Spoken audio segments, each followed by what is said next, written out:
திண்டுக்கல் மாவட்டம் ஒட்டன்சத்திரம் தொகுதி கள்ளிமந்தயம் அருகே உள்ள பொருளூர் கிராமத்தில் அருள்மிகு ஸ்ரீ மகா கணபதி, ஸ்ரீ மகா காளியம்மன், ஸ்ரீ மகா மாரியம்மன், ஸ்ரீ மகா துர்க்கையம்மன் திருக்கோவில் நூதன ஆலய அஷ்டபந்தன மகா கும்பாபிஷேக விழா சிறப்பாக நடைபெற்றது.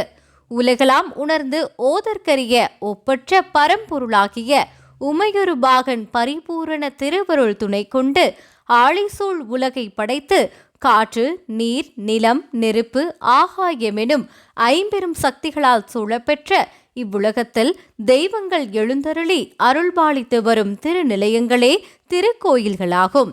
அவ்வண்ணமே எந்நாட்டிலும் பொன்னாடாய் விளங்கும் பார்ப்புகழும் சீர்மிகு கொங்கு திருமண்டலத்தில் பொருளூர் என்று புகழ்பெற்று விளங்கி வரும் கிராமத்தில் வேத பரம்பொருளாக முழுமுதற் கடவுளாக அவதரித்து அருள்பாலித்து வரும் ஸ்ரீ மகா கணபதி திருக்கோவில், ஆயிரம் கண்ணுடையாள் என்று புகழ்பெற்று விளங்கி வரும் ஸ்ரீ மகா மாரியம்மன் திருக்கோவில் புதிய திருப்பணிகளால் புத்தாகம் செய்விக்கப்பட்டு பிரதான தெய்வமாக இச்சா ஞான எரியா சக்தியாக சிம்ம வாகினியாக அகிலாண்ட கோடி பிரம்மாண்ட நாயகியாக ஸ்ரீ மகா காளியம்மன் என்ற திருப்பெயருடன் அவதரித்து வழிபடும் பக்தர்களுக்கு பவித்திரமிக்க விளங்கும் கல்வி, தனம், தானியம் முதலான 16 செல்வங்களும், நோயற்ற வாழ்வும், குறைவற்ற செல்வங்களும், நீண்ட ஆயுளும், நிறைந்த செல்வங்களும், புகழோடு நல்வாழ்வும், வேண்டுவோருக்கு வேண்டிய வரங்களை நிறைவாக அருளும் கருணையே வடிவான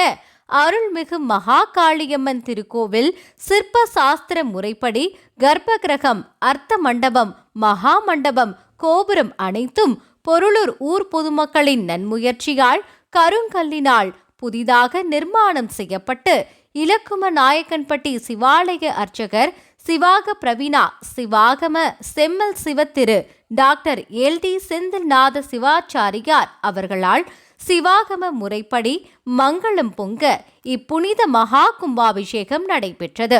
மேலும் காசி, கன்னியாகுமரி, முக்கூடல் போன்ற பல்வேறு இடங்களில் இருந்து கொண்டு வரப்பட்ட தீர்த்தங்களை ட்ரோன் மூலம் பக்த கோடி பெருமக்களுக்கு தெளிக்கப்பட்டது. அதனைத் தொடர்ந்து மேலதாளங்கள் முழங்க வான வேடிக்கையுடன் முளைப்பாரி கொண்டு செல்லப்பட்டது. கலந்து கொண்ட அனைத்து பக்தர்களுக்கும் அன்னதானம் இடைவிடாது வழங்கப்பட்டது. இவ்விழாவில் ஆர்சி சபையை சேர்ந்த கிறிஸ்தவர்கள் கலந்து கொண்டு சிறப்பித்தனர் என்பது குறிப்பிடத்தக்கது. செய்திகளுக்காக சட்டக்கவசம் திண்டுக்கல் மாவட்ட செய்தியாளர் ஜி. நாட்டுத்துறை.